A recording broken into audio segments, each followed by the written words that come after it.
Hello everyone. इस video में हम डिस्कस करेंगे एक्सरसाइज 10.2 का क्वेश्चन नंबर 4। तो आइए देखते हैं। क्वेश्चन नंबर 4 है, prove that the tangents drawn at the ends of diameter of a circle are parallel. तो मैंने यहाँ पे ये डायग्राम बनाया हुआ है और मैं ये दोनों क्या है, यहाँ पर टेंजेंट्स है। मैं इसको ले लेती हूँ ए बी एंड इस वाले टेंजेंट को मैं मान लेती हूँ सी डी। तो A B and C D क्या है, ये टेंजेंट से, और मैंने इनको कहाँ पे ड्रॉ किया है, डायामीटर के एंड्स पे मैंने ड्रॉ किया है। और मैं इसको ले लेती हूँ पी क्यू। डायामीटर को मैंने क्या ले लिया है, पी क्यू ले लिया है। यहाँ पर देखिए, हमने थ्योरम 10.1 पढ़ी थी। अब मैं अगर इसका सेंटर मान लेती हूँ, सेंटर ओ, ठीक है।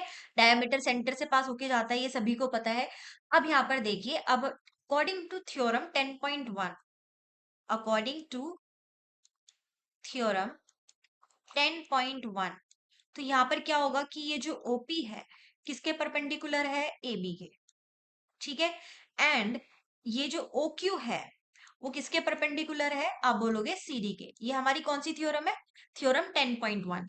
तो यहाँ पर ये जो एंगल है दोनों, ये कितने कितने डिग्री के बना रहे हैं, ये 90 डिग्री इधर भी, और इधर मैं अगर लेके चलूं तो ये भी कितने के बन रहे हैं, 90 डिग्री के बन रहे हैं।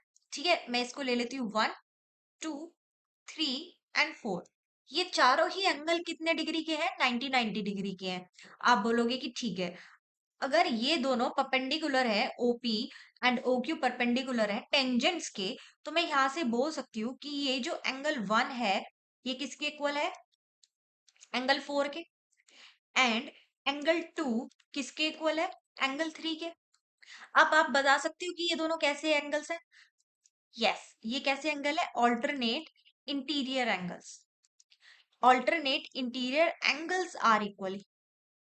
तो यहाँ से हम डायग्राम की मदद से समझ पा रहे हैं कि यहाँ पर angle 1 is equal to angle 4 and angle 2 is equal to angle 3। ये कैसे हो गए, इक्वल हो गए, क्योंकि हमें दिख रहा है, क्योंकि ये सारे कितने हैं, 90 डिग्री के एंगल है। ये सभी कितने डिग्री के एंगल है, 90 डिग्री के एंगल है। और ये कैसे है, ऑल्टरनेट इंटीरियर एंगल्स है। और हाँ, ये एक प्रॉपर्टी है किसकी, लाइंस एंड एंगल्स की। जब अगर दो लाइन पैरेलल है, ठीक है, if two lines are parallel और इनके इसमें एक ट्रांसवर्सल लाइन पास होके जा रही है दोनों से, तो ये जो एंगल्स होते हैं ये क्या होते हैं, इक्वल।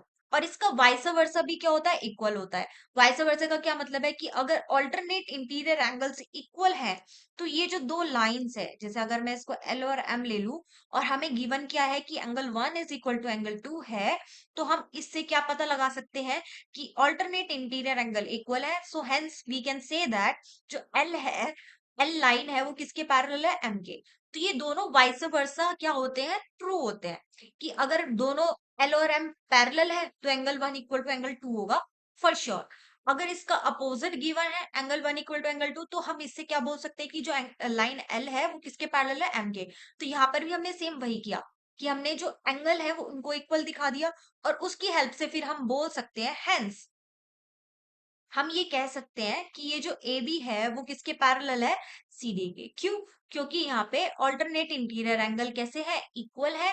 इसलिए हम ये बोल सकते हैं कि जो डायामीटर के एंड्स पे टेंजेंट हम ड्रॉ करते हैं वो कैसे होते हैं, पैरेलल होते हैं। ये मैंने एक वीडियो में आपको क्वेश्चंस कराए भी थे, जो बेसिक्स था उसमें भी बताया था, और इसके अलावा मैंने जो क्वेश्चंस कराए थे उसमें भी थे।